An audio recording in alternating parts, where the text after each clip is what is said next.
What's going on guys, Messi here and welcome to a brand new video and welcome to your daily dose of transfer gossip. And today it is going to be Wednesday the 11th of December and we've got confirmed news to go through as well as the rumours. So just before we get started, if you could do our good stuff by leaving a like rating, press the subscribe button if you're new and press the bell notification next to it so you never miss an upload. My previous video will be down below in the description box, and current schedule every day at 8 AM UK time will be a new transfer episode. And finally, in the comment section below, what team do you think will win the Champions League this season? Right, let's jump into the first rumour of the day, and this one is according to Team Talk. They're saying Burnley, Sheffield United and Norwich are all interested in Charlton striker Lyle Taylor. It doesn't say how much it would cost to sign the Championship striker, but so far 3 Premier League sides have shown interest. And next up, according to The Athletic, they're saying Mikel Arteta is now Arsenal's #1 target for the head coach position. Some people believe it's even as close as being Arteta's call, and it's basically up to his decision now. He is currently part of Pep Guardiola's setup at Manchester City, and would he be interested in going back to Arsenal as a permanent manager this time? I imagine he would.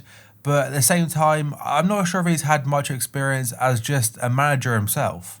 I could be completely wrong on that part, but one thing that is true is that he has been learning from one of the best managers of all time in Pep Guardiola. Lokomotiv Moscow midfielder Joao Mario admits he'd rather stay at Lokomotiv than return to Inter next summer. Joao Mario joined the Russian side on loan with an €18 million option to buy in August, and he says he didn't hesitate to make the move after realising his opportunities would be limited at the San Siro. West Ham's search for another goalkeeper has led them towards Asmir Begovic and Darren Randolph, according to the Evening Standard. Randolph has previously spent 2 years with the Hammers before moving to Middlesbrough back in 2017, while ex-Chelsea goalkeeper Asmir Begovic finds himself frozen out at Bournemouth and is currently on a loan spell to a team in Azerbaijan.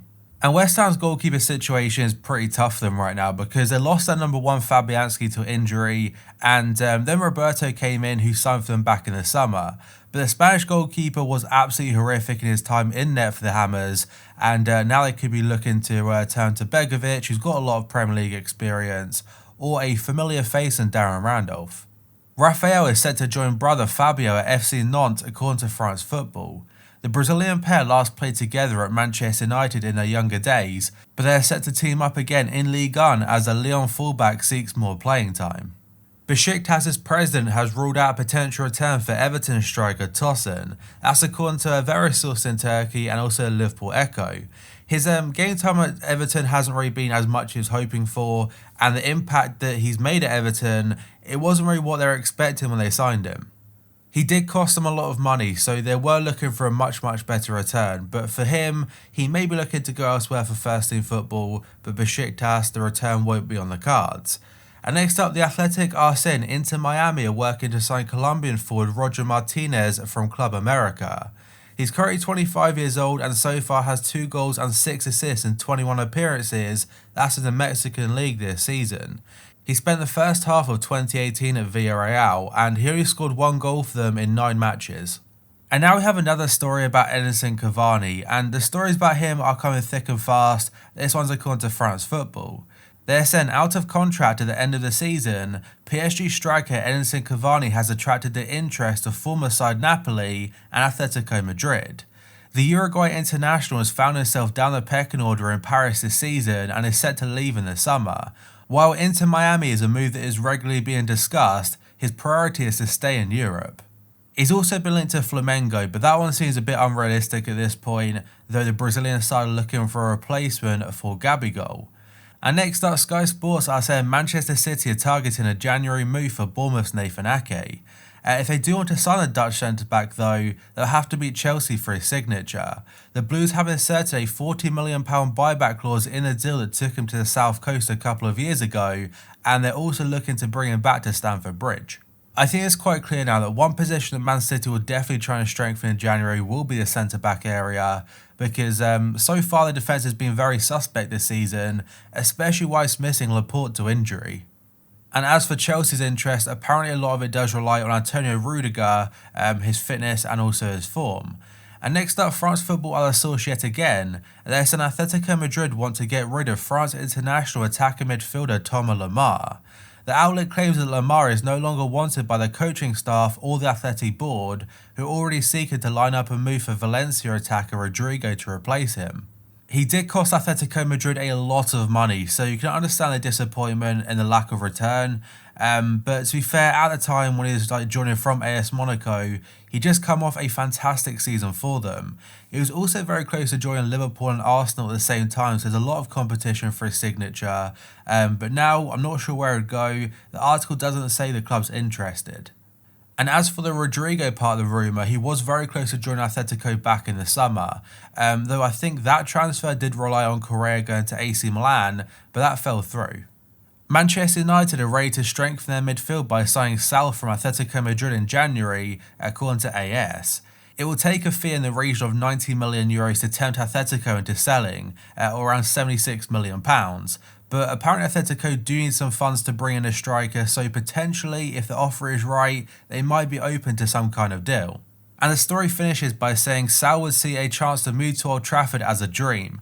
He does have a very long contract at Atletico Madrid, so they are in the driver's seat for any type of deal. But for United, if they genuinely want to bring Saul in, it could mean that Paul Pogba is sold elsewhere. And now we have got three different stories about Zlatan Ibrahimovic, and the very first one is from the Bologna sporting director, or director should I say, Walter Sabatini. He's ruled out a move for the 38-year-old, saying the Swedish striker has already decided on his next destination. It won't be Bologna, but they are also interested in signing Cutrone from Wolves and Moise Kean from Everton. The Napoli president Aurelio De Laurentiis has personally spoken to Ibra as he attempts to persuade the Sweden striker to join the Serie A club, and this story is according to Gazzetta dello Sport. In fact, that story is via Calciomercato, and he was linked to Napoli, to be fair, before the whole departure from LA Galaxy happened, and it has been like a long work in progress. But Gazzetta dello Sport are saying Ibra has chosen to re-sign for AC Milan. There seems to be a new transfer story about him every day, but my guess is we'll find out very soon about his official destination. Will it be Napoli? Will it be AC Milan? Again, I imagine we'll find out soon. And next up, France football are saying Paris Saint-Germain have identified Liverpool forward Sadio Mane as a potential replacement for Neymar, but that's only if the Brazilian star leaves next summer. Neymar has been unsettled in the French capital over the recent months and is reportedly still keen on a return to former club Barcelona. And if a 27-year-old does leave, it means that Mane is seen as a prime target. Though if PSG want to make any kind of bid for him, apparently Liverpool did not even consider bids of less than €100 million or £84 million. Now that part seems very odd because I think Liverpool value Mane as so much more than that, like probably double. And you've also got to consider that whoever signs Neymar will have to pay a very high fee for him. So whoever PSG turn to and like, you know what, that's who want to replace him, the club that own that player can somewhat ask for an inflated fee. And with Mane's current form and his importance to Liverpool, again, it wouldn't surprise if he's worth €200 million right now. And carry on from that story, Marca are saying that PSG will not be parting with Neymar in January, but they are open to the possibility of offers next summer. The Brazilian forward has made no secret of his desire to return to Barcelona, and he may be granted his wish in 2020. And if the other rumours are true, it does look like PSG are willing to put their full focus on Mbappe. So selling Neymar would help finance a new contract for the young Frenchman, who has been attracting a lot of interest from Real Madrid himself.